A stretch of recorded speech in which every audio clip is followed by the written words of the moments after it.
আরেকটা জিনিস যেটা কনসার্ন সেটা হচ্ছে যে আমাদের ব্যাংকিং সিস্টেমের উপর কনফিডেন্সটা এখনো আসে নাই পুরোপুরিভাবে সেইভাবে। সেই কারণেই যেটা ক্যাশের উপর ডিপেন্ডেন্সিটা কিন্তু যেটা আমি বললাম যে 34% বেড়েছে এই বছর। Cash use, cash outside the banking system has gone up according to Bangladesh Bank data day before yesterday 34%-এর মতো, 30% plus definitely, which is a surprising negative development. এবং এটার মূল কারণটা হচ্ছে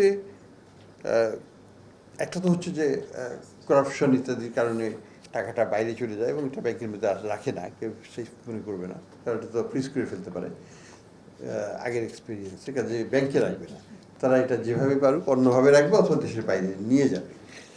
দ্বিতীয় যেটা হচ্ছে সেটা হচ্ছে যে এই যেমন ইসলামিক ব্যাংকের ক্রাইসিসটার কারণে এটার lot of money has been gone out of the system এবং এটা আউটসাইড দ্য ব্যাংকিং সিস্টেম রয়ে গেছে। এবং কুরবানির সময় তো এটা হয়, সেটা but that is reversible, but অন্যগুলো তো রিভার্সেবল না। তো সেই সেন্সে এটা this is something that needs to be looked at. I mean restoring the stability of the financial system is very critical for আমাদের যদি কনফিডেন্স রাখতে হয় ব্যাংকার মানে কাস্টমারদের অন দ্য ব্যাংকিং সিস্টেম।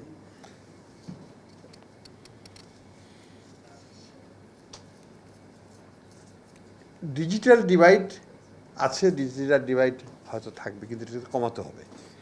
এটা কমানোর জন্য আমাদের আই থিঙ্ক ইনস্ট্যান্ট পেমেন্ট সিস্টেমটা is important, lower cost telephone is important, lower cost internet is important.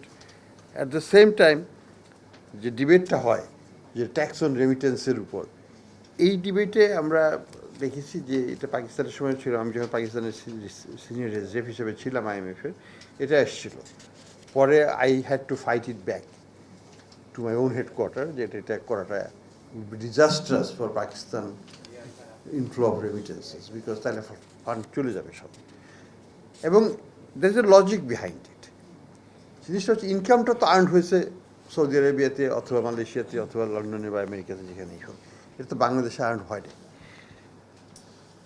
ওই দেশে ওইটা ট্যাক্সেবল হতেই পারে ওদের আইন মোতাবেক, এবং অনেক ক্ষেত্রে হয়, অনেক ক্ষেত্রে হয় না। আমেরিকা হলে তো ট্যাক্সেবল হবেই, সাথে সাথে ট্যাক্স দিতে হবে, কাজেই it is decided by their respective jurisdiction. টাকাটা যখন এখানে আসলো, for the most part it is consumed, you pay VAT, you pay many other things. So you are paying taxes anyway indirectly. So why stop, divert it out, bring it in, and tax it indirectly, but don't try direct taxes. That will be very counterproductive. আমাদের যে ইস্যুটা হচ্ছে, যেটা নিয়ে আমরা ভাবছি এবং আমরা একটা প্ল্যানও করছি, সেটা হচ্ছে যে এই রেমিটেন্সের আমাদের NRB অ্যাবাউট 1,30,00,000 মতো, 13 মিলিয়ন, 10 to 13 million. হ্যাঁ। তো এই নাম্বারটা এবং এদের যে আসে হয়তো 35 বিলিয়ন, অ্যাকচুয়াল হয়তো 50 বিলিয়নের মতো যেটা পটেনশিয়াল আসে, প্লাস তারা সেভ করে কিন্তু in the host country in various forms. So it's a huge pool of resources, যেটাকে ইনভেস্টমেন্টে ট্রান্সলেট করার জন্য কোনো এফোর্ট আমরা নিই। এবং এটা খুব দরকার। আমরা একটু চেষ্টা করছি NRBদের সাথে বসে যে কীভাবে we can create a network of host NRBs এবং তাদের থ্রুতে বাংলাদেশে ইনভেস্ট করার জন্য ইনভেস্টেবল ইউনিটস ডিফাইন করে বিভিন্ন প্রজেক্টে সরাসরি থ্রু অ্যাসেট ম্যানেজমেন্ট কোম্পানির মাধ্যমে এই টাকাটাকে চ্যানেল করা যায়।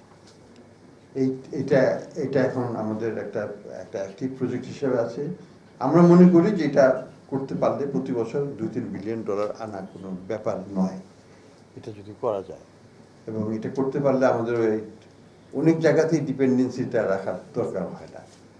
In my view 50 billion is already transferred directly or indirectly, officially or unofficially, plus another 10, 12, 30, 40 is being saved across north আমেরিকাতে হিউজ সেভিং আছে, যেখানে তারা কিন্তু interested to invest here provided it's repatriable, provided it earns income and it also supports their families and so on. So we have to look creatively how we can create investment funds for investment directly into Bangladeshi projects, health development, it may be healthcare, it may be banks, it may be different kinds of any other infrastructure and so on and so forth. সেখানে যদি invest করতে দেওয়া হয়, diaspora community will come forward and the remittances flowটা অনেক বাড়বে, and that can be used directly for investment purpose.